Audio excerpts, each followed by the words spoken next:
Hi, once again contributing another video to the Valken VMax here. So I know there's a lot of speculation and stuff going on this, so I've been making a bunch of videos for it. So today I got to play with it for the first time, and this isn't a complete review. Obviously it's going to take many uses, but just to get this out there for the people who want to play, and so I can actually say I had some real experience with it, so I can really get some good complaints and positives and stuff in. So anyways, let's jump right in. First off, for you people that have rotors, I would replace this with a rotor. For a rotor, and let me explain why. I have a rotor. I've decked my rotor out. I've spent money in it, and I like the rotor. But this, I'll tell you why I like this. The main reason is weight. Everybody knows that the rotors are pretty heavy for a hopper. I mean, they're probably closing in on the same weight as a Halo. Alright? And those are pretty heavy. So, I mean, and this thing is probably lighter than the Prophecy. And the Prophecy is personally like what I like the best. I think I even like the Prophecy more than this. But, basically, I was actually having trouble out there, even though, me personally, I like to get smoke hoppers and stuff, because I like to see my paint. But I never actually look in there. I never take the time to look and see how much paint I have. I always go by weight, but in my loader. I'm usually not sensitive to things, but when it comes to paintball and reloading, I happen to be like a human scale. I'm not even kidding. Like, when my rotor, I always know when to reload. I never have extra paint. My hopper's usually topped off. Depending on when I reload. Because sometimes you got to keep shooting till the very end. In case you're in a situation. But I like to have my hopper topped off as much as I can. If I get a chance to reload, I take it. So, but I usually go by weight on the hopper. And I've always been able to adjust like to the Halos, to the eggs, to the Revies, to and I'm talking within the day. The Prophecy,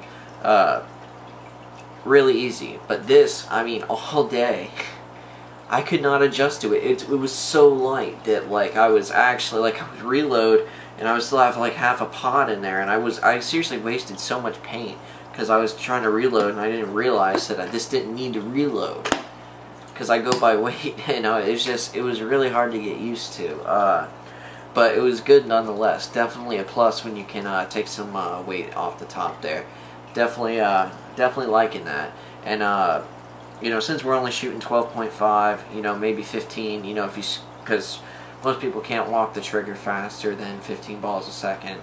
Don't kid yourself. There's something called debounce. If you get up to 20 and 18, you're talking debounce. I mean, I'm sure there's a few people that can't. This definitely does 12.5. I know there's been people saying stuff on the internet like, oh, it doesn't feed 12.5, blah blah blah blah blah. They must be having problems or something. Mine did it just fine.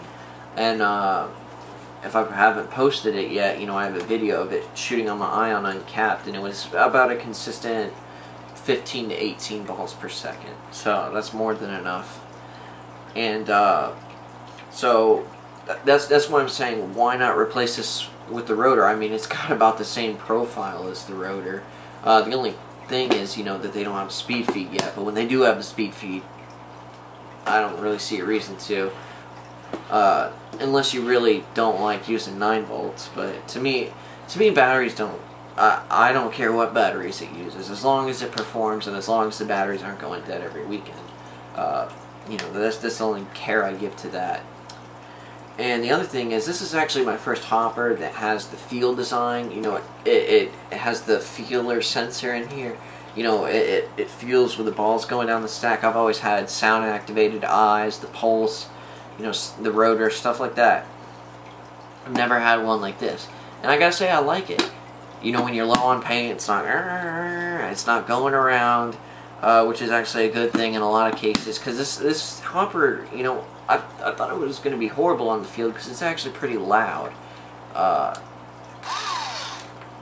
Hear that? Well, in the field, you definitely don't notice it. It's definitely not that loud, and I've actually noticed it's been getting quieter as I've been using it. I don't know if that's a good or a bad thing. You definitely don't notice it on the field. Didn't have to prime it all day. Poured the paint in, boom, it was in every time. Definitely pretty happy with that.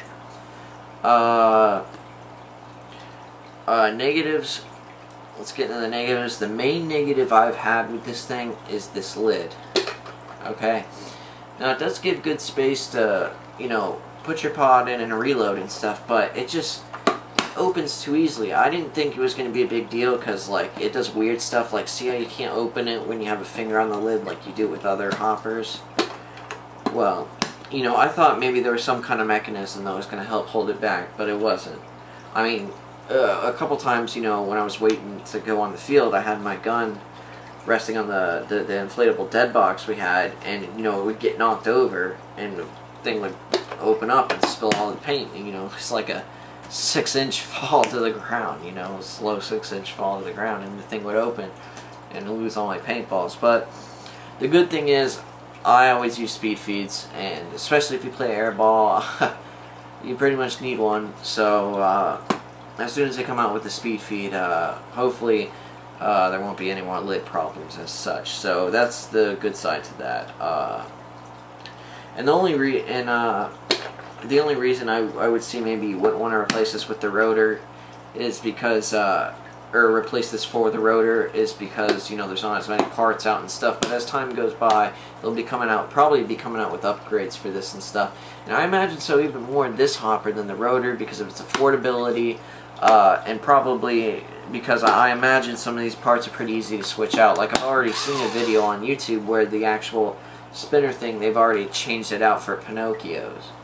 Because I imagine some companies, you know, they might start making stuff for the Pinocchio too, and you know, as a bonus, you know, it would be some of the stuff might be compatible with each other. Another thing is, you know, I actually think this might have a lower profile than the rotor, but as it is here, like, I actually use the high capacity rotor shells, but you know, this actually holds more than the regular rotor, and it has, like I said, it has the same profile. I didn't get hit in the hopper all day, so that was pretty nice.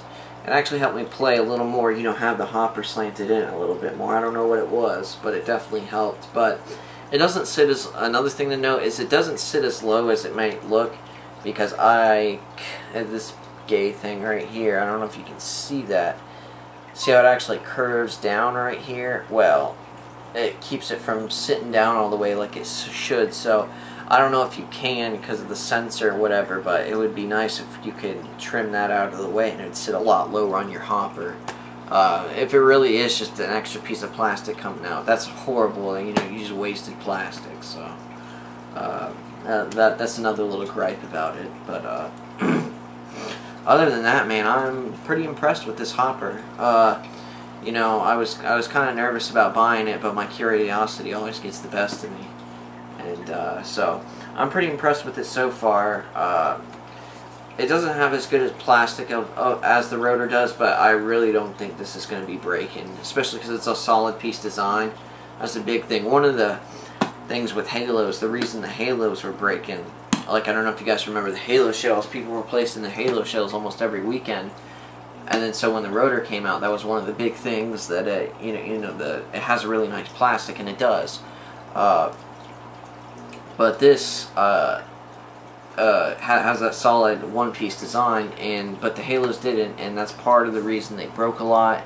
And also because of how thick they were kind of, they were almost like squarish. You know, they didn't really kind of funnel in or funnel up, you know, like with the actual size of the feed neck. Because I actually saved a lot of halo shells by actually just sanding down the halo feed neck a little bit. But anyways, so overall, I think this is going to be a really good loader. I'm definitely very impressed for it. The price point is amazing. You know, personally, I might still go with the Prophecy. You know, Prophecy has a little more upgrades. You know, we'll have to see what happens with this. Really, I just kind of always liked the Prophecy's design, so that might just be a personal thing with me. But alright, I guess that's about it for the first VMax review. I guess if you have questions, you can feel free to ask. Thanks for watching.